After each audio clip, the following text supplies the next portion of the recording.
Welcome to the Gita in Action podcast. I am Radha Priti, and I am here with a group of seekers, and we are studying the Bhagavad Gita. We are almost finished with the second chapter. I think we have about 10 texts left, and we're reading our way through this thing. This is episode 26. So we've been at it all over 3 months. And I tell you guys this all the time, but I love being here with you every Monday and Thursday.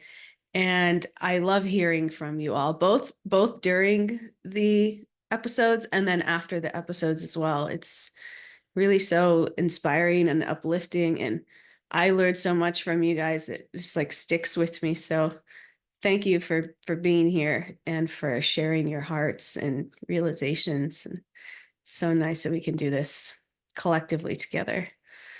So I'm realizing, you always know community is important, but when you have a strong community and you really feel like you're doing it together, you realize really just how strong it is. So really grateful for you all. And if you want to join us live, be part of our live community, you can go to Instagram, Seekers Quest 108, go to the bio and click on the link tree in the bio. And in there, there's a link to join the WhatsApp group. And then you'll get the Zoom links and all the notifications, which isn't a lot. I just send out reminders the day before and the day up. So anyway, if you want to come, please join us. So we're in this section still where Arjuna asks Krishna the question of how a perfected yogi restrains his senses, engages his senses, responds to life's ups and downs, and his key characteristics. And Krishna is answering this question in kind of segments. And this is good for us because we get to learn how a perfected yogi, all these like really how like the gold standard is basically what we're learning here. And then in that, we can also, try to aspire to imbibe some of these qualities and these ways of being. And the Gita is also teaching us, it's an owner's manual for this vehicle. We say that all the time, but it's teaching us what to expect in this life. So many of us go through lives. It's funny, before, reading the Gita, you think that maybe you're like weird or like off or something's wrong with you for experiencing some of these things that we're just prone to experience in our life. Like this is just the nature of this body and our conditioned state.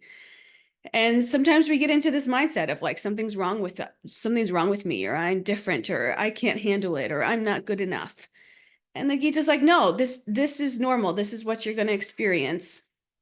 And this is what you can do about it. And the choice is yours. And that's what's so beautiful about what we learn in the Gita. And what we also learn, big flashing message, is that at the end of the day, you're not even this body. The whole purpose of teaching you how to take care of this body is so that it can be healthy and well and nourished so that it can support where you're actually going, right? And where we're actually going is this connection with divinity. That's why we're here. That's what's going to bring us the highest happiness and fulfillment in this life. And the vehicle is just a means to get there. So that's why it's important to know these things. So we want to take care of our minds, our bodies, our emotional state. We can't neglect these things. We can't neglect the vehicle because we need the vehicle to get us to the goal. But don't get confused that the goal is the vehicle, right? Because the Gita warns us, if we get confused that the goal is having the prettiest, most efficient, most intelligent vehicle, then we're going to lose, right? We're going to suffer because the vehicle is also prone to destruction. I mean, it's temporary. The vehicle is temporary. And whatever it is that you're attached to about the vehicle, you're going to lose. So we utilize it while we can to the best that we can so that we can obtain the goal. And the goal is that spiritual connection and realization. And that's why we're all here together at 8 a.m. twice a week studying this stuff. And if you're here, you've probably experienced this to some degree, experienced this level of happiness and fulfillment to some degree that's given you a little bit of faith to say, there may be something in this philosophy. maybe I'll just keep at this a little bit. And that's what we do. That's the process, right? We just kind of build a little bit of faith together, and it's beautiful. So today we are starting chapter 2, text 62. I'll share my screen. Let's see here.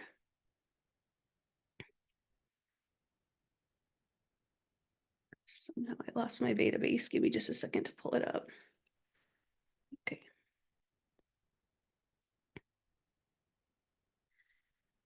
Okay, text 62. While contemplating the objects of the senses, a person develops attachment for them. And from such attachment, lust develops. And from lust, anger arises. So now the next two verses are fun, in my opinion, because we're getting into this cycle of destruction that most of us know pretty well or have experienced to some degree, to some capacity. So what we're saying, what the Gita is saying here is just like what we eat, we become, right? We hear that all the time. People love that. What you eat, you become. A moment on the hips or a moment on the lips, forever on the hips, right? It's just like, we know that. We love that. But also what we think, we become. Right? Whatever we're meditating on, whatever we're focusing our consciousness on, we're creating ourselves, right? We become that. You know, my husband is like, my husband is like the most kind, compassionate, generous person you'll ever meet, but he hates Trump. He hates Trump. And anytime he starts talking about him, I swear he turns into this like demoniac person to where I'm like, okay, you got to stop talking about Trump. I like, it just brings out this side of you that's just not nice, you know? And I could even tell when he's starting to talk about him before he even says his name, because he just turns into this. And I warn him all the time, you got to be careful, because if you meditate too much on this demoniac person, you're going to become this demoniac person. So we have to be careful. This is a real thing that happens, right? And these thoughts can be like time bombs, you know, in the same way that a time bomb is activated mechanically. Thoughts that are in our attention, that consume our attention for too long, they can become activated when we give them our attention. We've talked about this before too, and we've even tied it into this cognitive therapy model of our belief or our feelings, our thoughts, and then our actions. Right? This is also like, this is proven scientifically. This happens. So we have to be like uber aware of what is in our consciousness, what we are constantly, you know, absorbing in our environment around us. But the Gita teaches us that we can diffuse these time bombs by getting the necessary spiritual training and becoming experts in monitoring our consciousness. And the Gita teaches us how to do that. And one of the big things in the Gita, again, like we just said at the very beginning, is this concept that I am not this body. I am not my mind, right? When we start to over-identify with our mind, we think this is who I am, this is what I am. There's no space there, right? We can't observe our mind. We become a participant in our mind, a participant in our thoughts, and we over-identify with our thoughts. But when we can really start to realize this concept that we're not the body, we're not the mind, we can create a little bit of space between our body and our minds and ourselves. And in that, we can start to become more of an observer, right? We become a little bit more empowered just to kind of observe what's going on. And in that, we're able to gain a little bit more control over it, right? We can say, this isn't good for me. I'm not going to go here. When we're not identifying, when we're not a participant, but when we're an observer. So the problem is that we're not always conscious of what we're giving our attention to. Right? That happens to us. We're not always even conscious of it. Like I've given the example before of wanting to date someone that was bad for me. And I was talking to my friend about it. And my friend's like, you gotta quit this. You gotta give up this idea. I'm like, I've totally given it up. She's like, no, you're replaying it in your mind. I'm like, oh yeah. That was like such a realization for me that I would have never come to myself. But just contemplating on it and getting even some kind of satisfaction from that, or the opposite, whatever it is. If we're thinking about it too much, that's a sign. It's still in our consciousness, and we're giving it our attention, and we know what happens next. So we really have to confront these things and come to terms with them, and be brave and bold enough to do something about them, or to let them go when we know that they're no longer serving us. Right? We have to get on board with wanting to let them go. We have to know that they're not actually bringing us pleasure, and they're going to be the cause of our demise if we don't let them go. So spiritual training is learning how to direct our consciousness towards God. That's what spiritual training is. And this is what we want to do. This is what we want to try to cultivate every day. And I just had a conversation with somebody this weekend, called me, and they said, I'm trying to integrate God more into my daily life. How do I do that?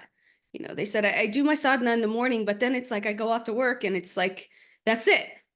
And it is really difficult, because we want to get to the place where we see God's hand in everything in our life, right? We do our sadhana so that when we get in the car after our sadhana, the first person who cuts us off, we're not cursing out and losing our cool, right? Because we have this broader perspective, right? And that's why we do our sadhana. We want to be able to carry that through our day. So, and in that, we can move through our lives relatively undisturbed. That's the goal. And we'll see that the more time that we invest in our sadhana, the more time that we invest in these spiritual practices. And it is a constant practice, constantly directing the mind back to God.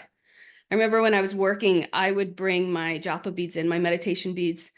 And whenever I would take like a break, like every hour and a half or 2 hours, which, by the way, experts recommend that you do that you get up from your chair and you just take even just like a 5-minute break, right? That's like a proven thing for productivity. So this is also scientifically proven. But if you do this throughout your day, and you find you maybe do some breath work, or just a few deep breaths, you just find a quiet place and you do a few deep breaths and you bring your consciousness back to God. I used to like to bring my prayer beads and do a round of prayer beads. It would take like 7 minutes to just chant God's names, right? And it just brings you back, right? This is difficult though. We get really focused. We know we are really busy, but these kinds of things are important, kind of create some kind of structure in your day that you're doing it, that you're constantly coming back. And we want to do this on a daily basis. We want to do this monthly. We want to have some days that we're really committed to our practice. Maybe we go to an all-day kirtan. Maybe we go to a retreat. Maybe, we have a potluck with friends, like-minded friends, that's uplifting to us. We want to kind of carve out this time where we're focused on our connection, our spiritual connection with God. And the other thing we can do, this is something else that I recommended to him, is we can set up an altar in our house, a spot that's like a concentrated spot in your house that's dedicated to your spiritual practice, so that when you go and sit in front of your altar, that your consciousness is directed towards God, and you don't allow yourself to do anything else in that space, right? That space is reserved for this. And an altar doesn't have to be complicated. It can just be pictures of your conception of God. And maybe you offer, maybe a flower, or maybe some water, or maybe before you eat the food, right? And in that way, the food becomes spiritually sanctified, and then you eat it, and in that you're having that connection with God. So we just want to build these things into our day. This is the practice. This is how we do it. And what we see over time is the more that we're filling our day and our consciousness up with this, the less room there is for some of these negative impressions that come in, or these negative temptations that come in that promise happiness, that we all know from our own experience won't actually really get us real happiness, right? So this is the practice, our sadhana, a little bit of time for God every day, a little bit of time carved out during the month.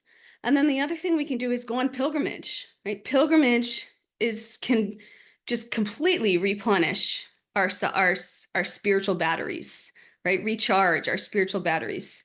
We go to these places, these holy places that are just so potent with spiritual energy.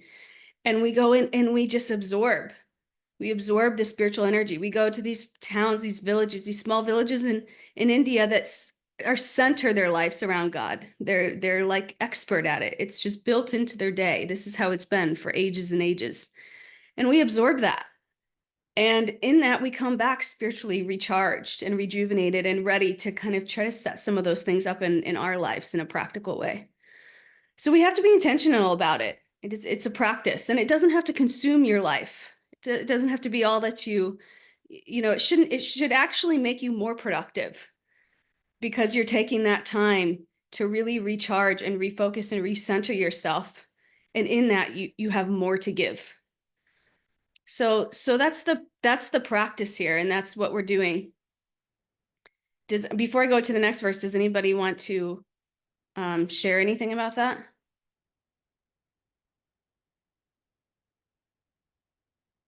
I know, we have this retreat check-in. We had this Gita retreat a few weeks ago, and on Wednesday nights we had this retreat check-in. We had some of the participants come, and we shared just what's going well for us in our lives right now. And I think each person shared that how fulfilling their spiritual practices in their lives. And some of these people just started right after the retreat, just started a spiritual practice. But they shared that how much they can see that it's opening them up and changing their perspectives and all of these things that I'm talking about right now. And it was so nice to hear that, they've experimented with this and they're seeing the results in their lives. And again, it doesn't even have to be a lot. It can be 20 minutes in the morning and then 5 minutes sprinkled throughout the day. And maybe you set up an altar in your home so you have that focus point. These kinds of things, it doesn't have to be consuming, but we should set something up though, so we're constantly reminding ourselves of what am I doing? Why am I here? What is my higher goal? And in that, and we can align with that. We can direct our vehicle towards that, and we're nourished. Trevor, please share with us. I'm basically just agreeing with you. Everything you said was perfect. All the different yogic practices go hand in hand, and the more you, and of course, mix it up so you don't burn yourself out of anything. Like, you can't just read scriptures the entire day, which I have done, but it takes a lot of effort and mental energy to do certain things. So you got to mix it up, do the physical yoga, do the pranayama, just go by feel and have fun with it. It's my best tip. But you'll see as you go how much joy accumulates in your heart. But I want to give an example out of my life.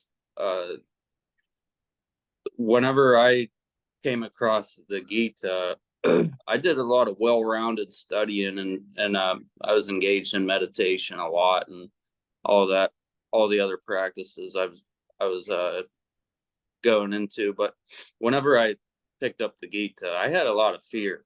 I dug up this massive layer of fear and anxiety. And when I read the Gita, as I was reading it and chanting and whatnot, I noticed that it was like being neutralized. And then by the time I was done, and I didn't even understand it, right? I understand it very partially compared to where I'm at right now. And but what I did notice is how I felt while I was reading it, and how that fear was not there anymore when I was done reading the book. That was what amazed me. So what I told a lot of people that are coming up in it is, don't worry about understanding every little detail. Don't even worry about that. What you want to observe is the energy behind it, the energy behind the practice, and notice how you felt before you started, and take note to how you feel after the practice is over. Wow.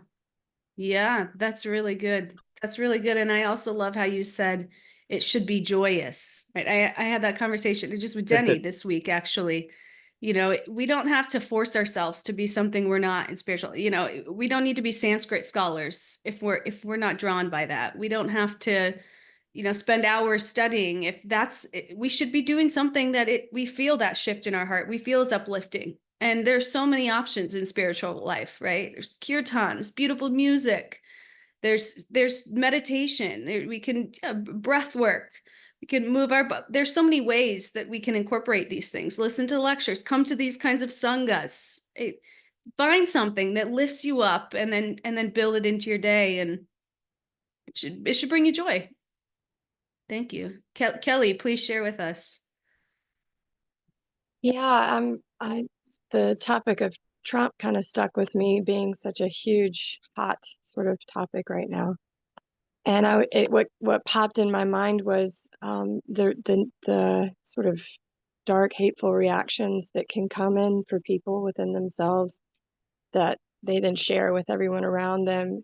It feels like bringing darkness into darkness rather than choosing to bring lightness or light into the darkness, not necessarily like make Trump be light or like try to make him the light, but to bring lightness, whatever that looks like for the person. I don't know, just bringing lightness into the darkness rather than feeding into it and choosing darkness right alongside. Yeah. Yeah. There was something else I wanted to share, but I got distracted, so I'll stop with that. Well, it works the other way too. These demons in Sastra, they meditate on Krishna so much because they hate Krishna, because they're envious, right? But because they're meditating on Krishna so much, they become liberated. So that's an example of how it happens the opposite way. But what you're saying, yeah, so we have to be careful because that's how it works. Yeah. I remember the other thing I was going to say. I have a person in my Yeah. life who can be very negative and sort of life-sucking. Excuse me. And sometimes he knows how to trigger me very well. He's family. And I've found sometimes when I start to feel I'm getting triggered, because he can talk for a long period of time, I just start chanting and sort of turn off what he's saying. And it's amazing how powerful that can be in my body, where what he's saying suddenly doesn't really become as important anymore. And it isn't, I don't need to go there with him, and I can choose something lighter, something greater that's calming and nourishing. And it's another thing that I've discovered that's helpful. Oh, wow. Yeah, that's beautiful. That And I do is it in my true. mind. He has no idea, or it would make him even more irritated. So I get to Right. that in my own mind and just be in my own world with Krishna. Yeah. Yeah. And, when you said that, I could think of someone in my life that I really appreciate in my life, but they always kind of seem to have a negative perspective, such that I know if I talk to them too long, it just makes me feel a little uck. And that's tough. It's like we have to be careful about that too. We want to be honest about our problems, but at the same time, we want to be putting them into perspective and trying to kind of overcome them. So it's that balance. Yeah. Thank you Thank for you. sharing. Lisa, please share with us. Good morning, everyone. And I'm basically like Trevor. I'm wanting to be part of the Amen Corner. And I was thinking about how thoughts, the way I think about it, that thoughts are things, that they're like these creative blocks that we build our life from. And I know that there was an idea circulating around some years ago by Deepak that 90% of our thoughts we repeat without change. So we just move into the next day from yesterday thinking the same thoughts we've always thought and wondering why we have the same result we always have. But if we're willing, what I do in my practice is to become willing to flip the ratio. So if 80% of the thoughts that I've been thinking that have consumed my heart and my mind have been negative, then I flip it so that my focus then becomes on the higher and the more serene and sweet ideas, the chanting, the prayers, and then my result has to follow and shift into another level of being. So I just wanted to offer that and say the sharing's been beautiful this morning. Wow, that's a really powerful practice. That's really powerful. Yeah, I remember when I went to therapy for the first time and I was so confused because I was like, why is my life like this? Why do my relationships keep turning out like this? And tracing back my actions to my thoughts, to my beliefs, it was like, I have this inherent belief that I'm not enough. I have this inherent belief that I'm not enough, and I'm choosing people that endorse that narrative because it's my own narrative. So sometimes these thoughts, they can be so deeply rooted into us that we really have to get to like the heart of the matter. Like what are we buying into here that is causing so much destruction in our lives? And the nice thing about the Gita too is it teaches us, like, if I'm not the body, I'm not the mind, I'm a soul, I'm a divine spark of God. I could never not be enough, right? By definition, I am enough. So it also kind of helps us rewire our identity so that we can purify some of these beliefs that are rooted so deeply in the ego, right? Thank you. Mariah, please share with us. I'm loving all of this discussion. But I raised my hand to go back to the different ways that we can connect with God. And it made me think of a verse I was reading, a chapter I was reading in Teachings of Lord Chaitanya the other day. Actually, this was a few weeks ago. And, in our process, there's 9 different types of devotional service. And Prabhupada talks about in that chapter how out of those 9, even if we take to just one, we can perfect it. We can become connected with God. So we could do all 9, we can do some, we can do one. But there's different devotees throughout the history that, sometimes they just focus on one aspect of the 9 different processes of devotional service or bhakti, and they become perfected in that process. And so I just wanted to share that and how beautiful it is, because you're right, it should be what we're attracted to. It should be like our what brings us that joy. And I just wanted to share too how I was like 15 when I first read Gita, and I had no idea what I was reading. Like, I remember thinking, like, this is way beyond my conception, but I just remember feeling that like sense of like, this is amazing.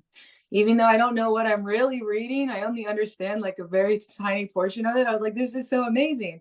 And from reading it that one time on my own when I was 15, it sparked, I started chanting. I just started like I wanted more, And so yeah, it's amazing how this process and the practice itself, it just sparks that feeling inside of you, even though you're not even fully aware of what it is yet. And yeah, it's beautiful. And then just to share a little bit on thoughts are so powerful. And if you really can start to slow down and observe them, like I noticed in my life, like, wow, like I can even see how sometimes I'll have a thought or a wish or a desire, and then all of a sudden it'll like manifest like within like a few weeks to a month or even a year. And you're like, wow, I can remember like wanting that like at a certain time. And now it's here. And it's like kind of at first it's like kind of scary, because you're like it's like a sense of like, I do have a sense of control, but it's like, and I need to be very careful with it. But at the same time, it's like, there's the understanding that, even though you have a thought or desire, only Krishna can fulfill it. So it's like that co-creating aspect. But then those thoughts that are obsessive, it's like changing those is so difficult. And I would say my practice for that is like write them down and like really just get them out of your mind and write them down. And then like Lisa was saying, trying to change them and like rewrite them. Like just like rewrite it. Like I'll have like obsessive thoughts of like, oh, I should have done this, I should have done that. And I have to like rewrite it and be like, it is what it is. And like bring whatever it needs to come to the table for it to help let it go. But yeah, I appreciate this so much. Thank you. Wow, such good insight. Yeah, I love that what you said too about that we only really need to focus on one practice that inspires us, and we'll get there. And that also might change as you go forward or different times in your life. Like I know I used to love meditating, like I'd meditate for hours and hours, but once I got pregnant, my mind and body was so disturbed that it was harder for me to sit so long without thoughts. So I started studying more. And I was like, wow, I actually really like studying. I might like studying more than meditating. And so it's like you have to kind of go to the time in your life and what's going on with you, and it's fun. We can figure it out that way. And there's so many options. So it's beautiful. And also I love that you said, so I've just had this conversation with somebody the other day too. The mantra will work on us. We don't always have to work it. I mean, it's great to work it, but even if, like you said, if you're reading and you have no idea what you're reading, it's still working on you. It's still purifying you. And you're getting so much benefit from that. So beautiful. Thank you. Lisa, is your hand back up? Do you have more to share with us? I just wanted to add one Yeah, idea that please. our thoughts are our superpower. You know, Mm, our thoughts are our superpower. And so, yes, rewriting it, reframing it, paying attention to it. And someone spoke, and I think it was you, that just touched on the idea of mirroring, or that what we see in our environment is a reflection of what we're thinking. So, again, as we're instead of like really maybe saying, get rid of this person out of our life, or I thought about the person, to see what they're highlighting for us that we may want to shift in our own being. And so in that way, we become grateful for the reflections of our life, because now we can shift and change. wow. Yeah, that's so nice. That's like the definition of relationship struggles, right? Like something that's bothering you about somebody else is oftentimes something that really bothers you about yourself, which is why, sometimes our family can be so triggering, because those things that bother us the most about ourselves, we see in our family and we blame, right? Is that like what you're saying, Lisa? Absolutely. Yeah. So good. Thank you. Okay, so we'll move on to 263 then.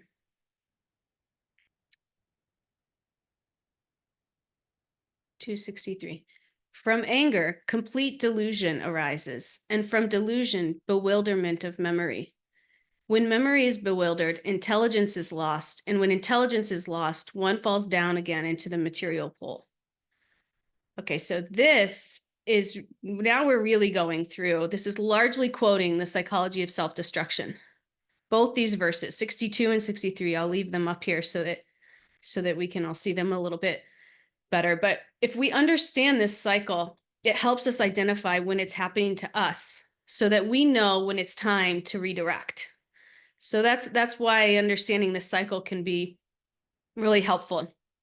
And also, just like everything else that we've been talking about, when we understand it, we can relate to it and we see, oh, this is normal. Nothing, I'm experiencing these things. Nothing's wrong with me. This is just the way that this vehicle functions, and better to know it, and so that I can identify it and be an observer and do something about it than to stay in ignorance.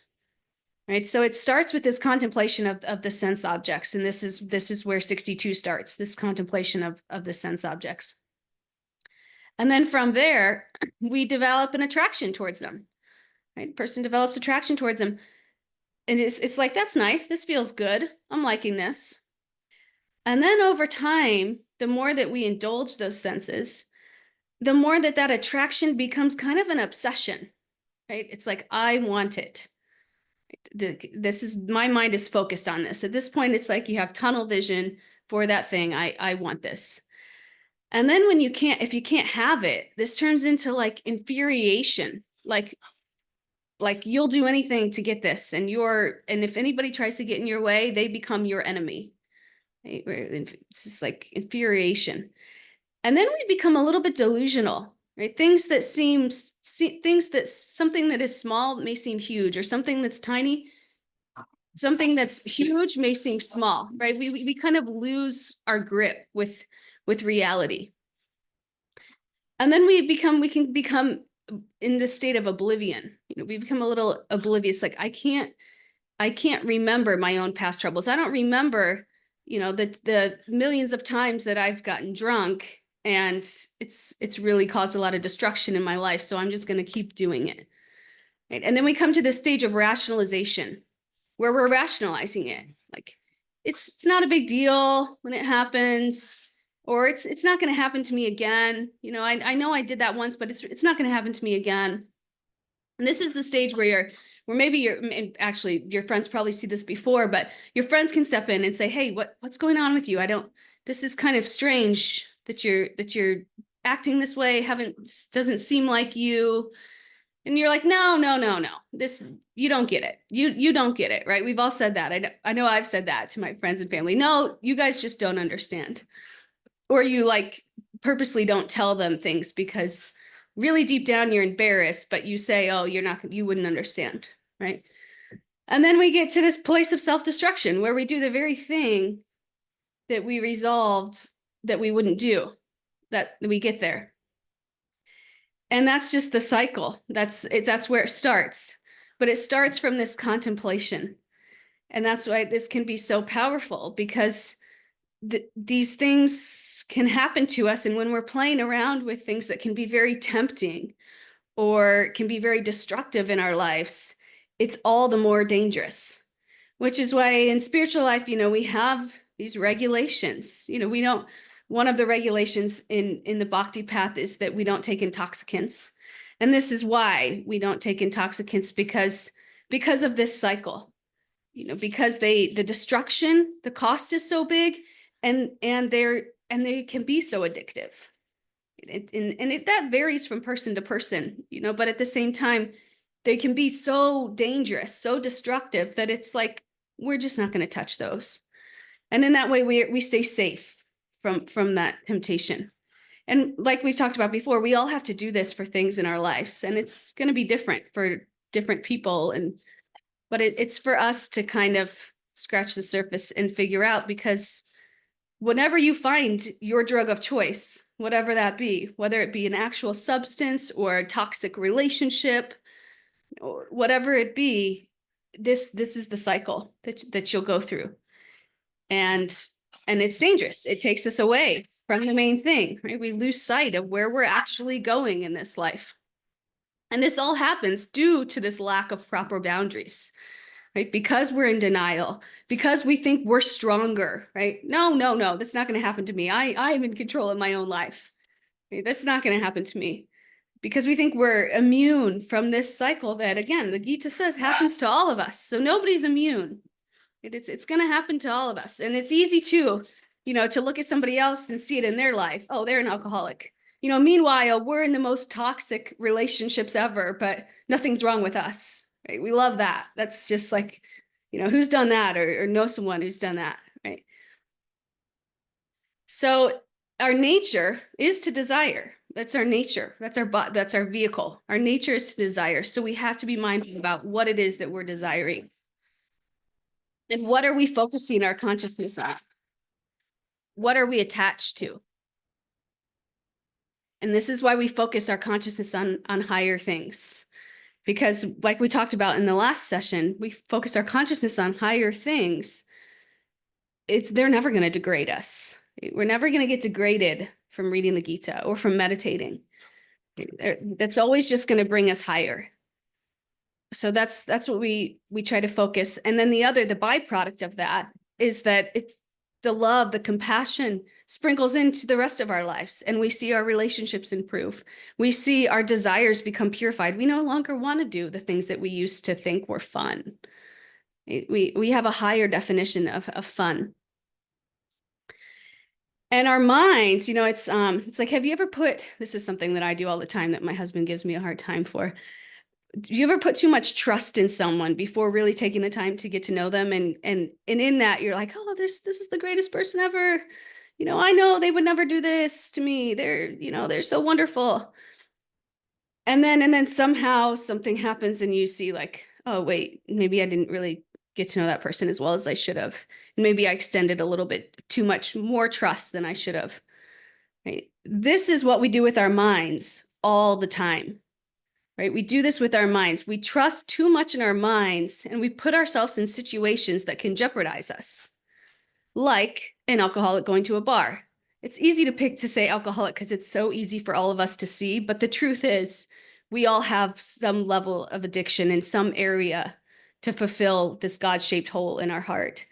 And this process works the same for all of us. So just because you may not struggle with alcohol doesn't mean that, you know, you're immune from this cycle, because we're all subject to it, right? So the Gita wisdom explains that we are souls and we have an untrustworthy friend, our minds. You know, our mind can be our biggest enemy or our best friend, but we have to know that it can very easily be an enemy. You know, we have to know that the mind often misdirects us. It often misdirects our attention away from things of enduring importance to things that promise fleeting pleasure. I love this. Denny just says, I struggle with Amazon addiction. That's a good one. You know what I do? I get stuck on these Netflix shows, and then when they're over, I'm so attached to the characters that I'm like obsessing over their lives. I'm like Instagramming who the characters are and learning all about their lives. It's like the most ridiculous thing. It's I take it too far. And yeah.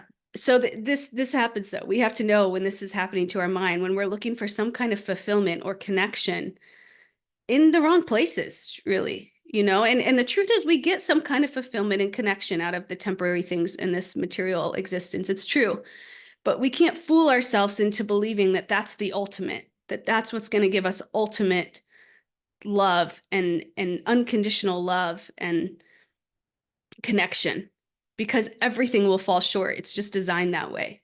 So if we understand it in that perspective, and then we understand the ultimate connection also in the broader perspective, we can be rightly situated to move in this world towards that ultimate connection, understanding that these other things that we get pleasure out of, you know, we should get pleasure out of our family. We all feel that, you know, I'm pregnant right now, and I'm hoping to get some pleasure out of my connection with my daughter, but at the same time understanding that that's not the ultimate connection. And if it is, and if I view it like that, it can cause more destruction than it can actually uplift both of us. Right? Like if I start to project my own needs into my daughter, no person can really handle that, right? No person can live up to that. And we'll both go down trying, right? So this is why this perspective is so important. If we let ourselves become misled by our minds, we end up deprived of spiritual joys and entangled in material troubles. We talked about that too, right? We're on the road. We have these guardrails. We're on the road. We're in our vehicle. We're headed towards a spiritual connection, and we veer off. And it's normal. We're going to veer off. But is that veer off going to cause us to roll down the hill and not be able to get back up on the road? Or is it just going to be pulling over, fixing a flat tire, getting back on the road? So that's our choice. That's our decision. It's going to happen, but how big is it going to be? Are we going to let ourselves get all the way down through this self-destructive cycle? Or are we going to catch it before it gets there by practicing some of these things? Because we often underestimate our mind's capacity to mislead, because it resides inside of us. And oftentimes we even identify with it, right? We think that we are a mind. We think that we are our thoughts. We become so damn convinced, right, that we can't even step away from them. And so this is the practice, right? We'll do something destructive. We sometimes sense our mind's danger. We sense that our mind is dangerous and that our inner intelligence is cautioning us, but still we'll shrug it off. We'll justify it. This is a one-time occurrence, or worse, we'll pretend that there's nothing self-sabotaging about our behavior, or we won't take responsibility for it. Right? This is what we do. This is the human experience. The Gita tells us this straight up. It says this is what you're going to be prone to. Don't succumb to it. Know better. Know when the check engine light is on, and correct, and use all of these resources, this community, your teachers, the intelligence in the sastra. Use these resources to sharpen your intelligence so that you can pull yourself out of this when it happens, because that's the only way you can pull yourself out. You're never going to beat it, right? You're never going to beat the cycle. you'll just become a victim to it. Right? So that is 263, the cycle of destruction. Does anybody want to share anything about that? I do. I would love to share something about, and that was beautiful what you shared. And I was thinking that that the text 62 and 63 were wonderful descriptions of behavior modification versus true spiritual transformation of our consciousness. When it says that the memory is bewildered and intelligence is lost, and you fall back down into the material pool, it's like you just rinse and repeat, going back, as you were saying, because you don't believe that you can be caught up. And I was thinking that the emptiness that is part of the design, or we would never truly seek the face of Krishna. We wouldn't look. I mean, we would stay in the emptiness of the material world, thinking that somehow, someday, if I modify this, or if I adjust that, if I have a little success here, then it'll carry, and it never does. And I love what you said about we'll never become degraded by our spiritual practice, and how we have the ancient texts and teachers and sages who are always holding sacred space for us to be able to step into our true divinity. I really love these last two sections. Thank you so much. Wow, that was so nice. Thank you for sharing, Lisa. Lisa's always so profound. I always love your shares. People share with me how much they love your shares too, Lisa. So thank you for sharing with us. Angela, do you want to share something with us? Yes, thank you, Radha. Yeah, this is very timely. I am thankful for this teaching because it's something that I'm practicing now. And the self-sabotage part of our existence. And and I was just practicing to identify what it is that I am trying to get out of that behavior. So let's say there's a behavior that I know is going to cause me pain or it's not beneficial for me.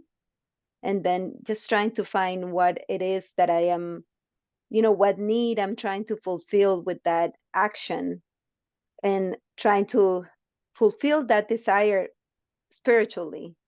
So let's say I'm also sometimes I get hooked on those Netflix series, and I've been able to identify that what I want is connection.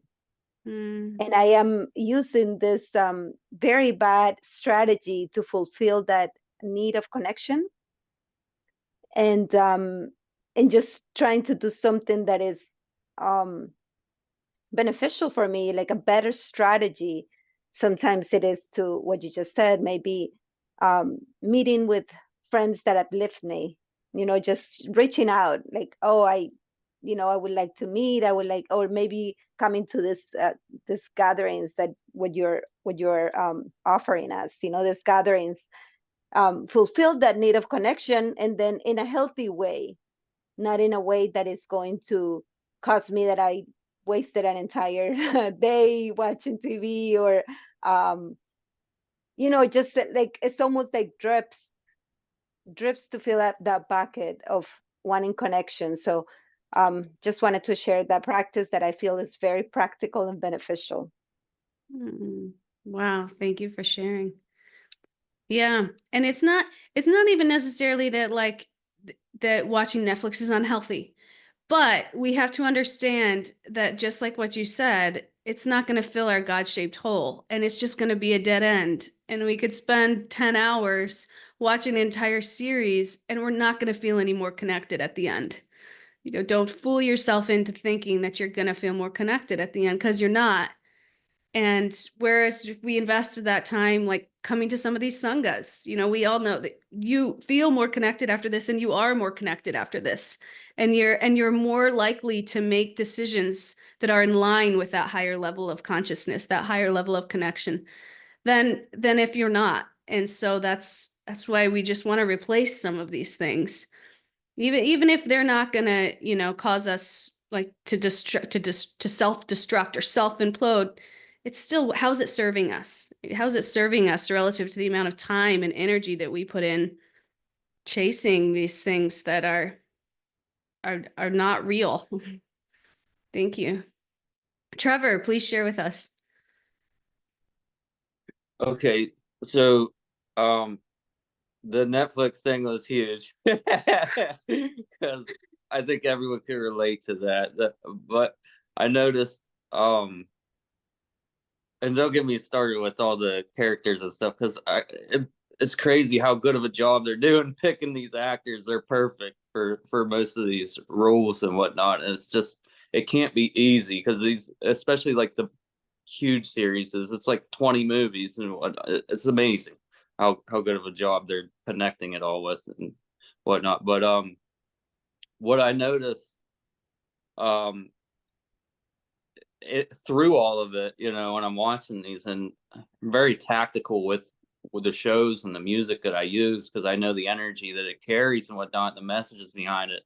And depending on what you watch and listen to, it can help you progress, or it can give you more work to do subconsciously. So so I found myself, as I became more and more sensitive through these practices, as my heart was opening and cleaning out, the same thing, I'm getting attached to these characters and stuff. But what I'm also seeing is Krishna inside of it all. I'm seeing the reflection within the reflection, and I'm noticing like how much scripture is vibrating through all of this stuff and whatnot. And especially like Marvel and DC and stuff like that, I can see like them really touching up on the multiverse and stuff like that. Star Wars movies, I'm getting so much more from it. I'm understanding it so much better because of my connection with Krishna. I'm able to see that through everything I'm doing, so it's pretty cool.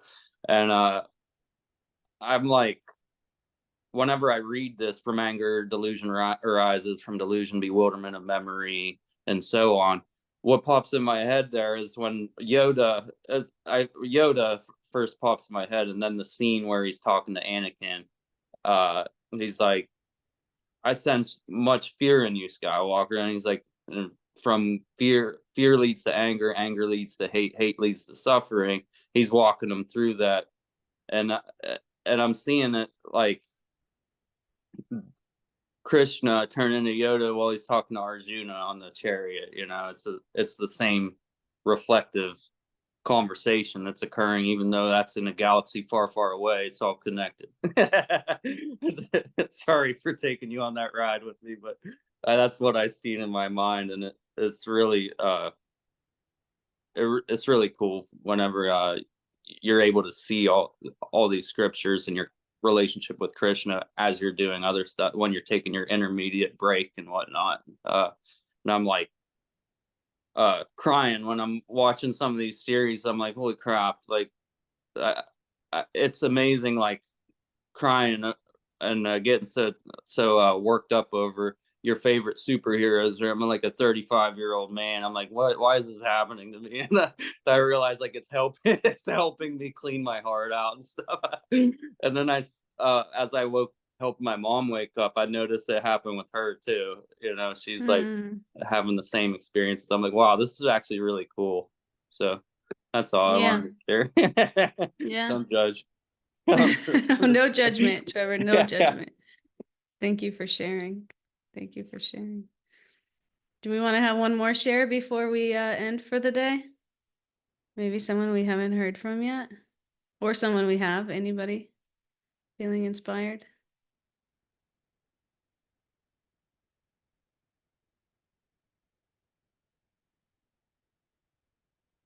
Okay.